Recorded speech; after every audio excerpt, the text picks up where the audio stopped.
नाम की औरत अपने दो बेटे अरुण और वरुण के साथ रहती थी। उन दोनों की शादी हो चुकी थी। रेवती की बड़ी बहू सोनाली बहुत ही पढ़ी लिखी थी, लेकिन उसकी छोटी बहू चारू ने कोई पढ़ाई नहीं की हुई थी। सोनाली चारू को हमेशा ही ताने मारती रहती और उसे उसके अनपढ़ होने का एहसास दिलाती रहती। चारू, कल मेरी कुछ दोस्त आएंगी घर पर। अच्छा भाभी, तो क्या तैयारी करनी है उनके लिए? हाँ, मुझे बाजार से सामान भी मंगाना है। एक काम करती हूँ, ऑर्डर कर देती हूँ। ऑर्डर? अरे मैं ले आती हूँ ना भाभी मार्केट से, आप मुझे बता दीजिए। अरे आजकल मोबाइल से सब ऑर्डर हो जाता है। क्या चारू, तुम्हें इतना भी नहीं पता? नहीं भाभी, पर आप सिखाओगी तो मैं सीख जाऊंगी। तुमने पढ़ाई लिखाई तो की नहीं, ये सब क्या सीखोगी तुम, छोड़ो। चारू सोनाली की बातों से काफी दुखी हो जाती है और पार्टी की तैयारी में लग जाती है। अगले दिन सोनाली की सहेलियां उसके घर आती हैं। पार्टी चल रही होती है और सोनाली जानबूझकर चारू को अपनी पढ़ी लिखी इंग्लिश बोलने वाली सहेलियों से, Richa, she is Charu, she is my brother in law's wife. Hi Charu, how are you? Charu को रीचा की बातें समझ नहीं आती, पर वो फिर भी बात करने की कोशिश करती है। मैं fine, you? Yes, I am good too. So what you doing this days? माफ कीजिएगा, मुझे अंग्रेजी भाषा नहीं आती। Oh, I am really sorry Charu.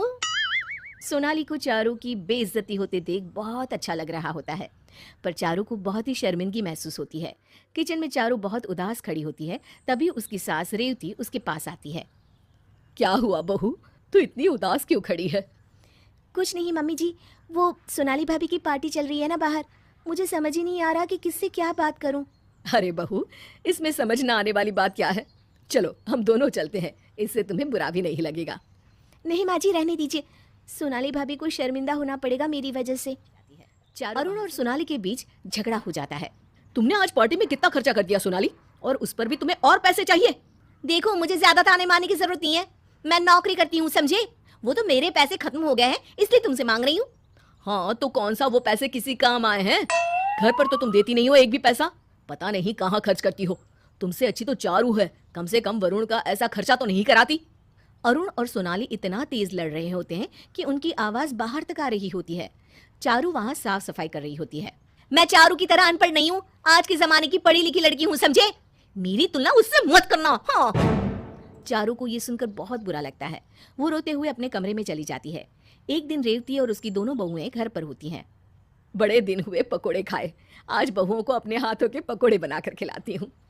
Revati जैसे ही कढ़ाई में पकोड़े डालती है, थोड़ा सा तेल उसके हाथ पर गिर जाता है और वो जोर से चिल्लाने लगती है। तभी चारू और सोनाली रसोई में आ जाते हैं कि क्या करें, पर चारू जल्दी से फ्रिज से ठंडा पानी निकालती है और रेवती के हाथ पर डालने लगती है। मम्मी जी, ये हाथ को आप सीधा रखिए, मैं पानी डाल रही हूँ। अरे ये क्या कर रही हो तुम? इससे मम्मी जी के हाथ में छाले नहीं पड़ेंगे, और आप ना जल्दी से डॉक्टर को फोन लगाइए। हाँ। सोनाली डॉक्टर को फोन लगाती है और डॉक्टर घर पर आते हैं। वे रेवती के हाथ पर दवाई लगाते हैं और कुछ दवाई भी लिख कर देते हैं। ये दवाई आप ले आइएगा अभी ही। जी डॉक्टर, आपकी फीस? 2000। मेरे पास तो अभी इतने पैसे नहीं हैं, तुम्हारे पास है क्या सोनाली?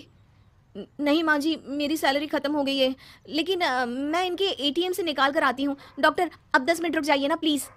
डॉक्टर, ये लीजिए, मेरे पास है। डॉक्टर फीस लेकर चले जाते हैं। ये लीजिए भाभी और पैसे, और मम्मी जी की दवाइयाँ ले आइए। अरे, तेरे पास इतने पैसे थे? हाँ मम्मी जी, ये पैसे मैंने घर खर्च से बचाए थे।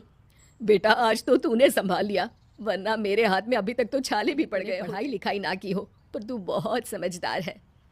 चारू ने जिस तरह से आज अपनी सास को संभाला, ये देखकर सोनाली बहुत शर्मिंदा होती है और उसे एहसास हो जाता है कि इंसान को उसकी पढ़ाई लिखाई से नहीं, बल्कि उसकी समझदारी से आंकना चाहिए।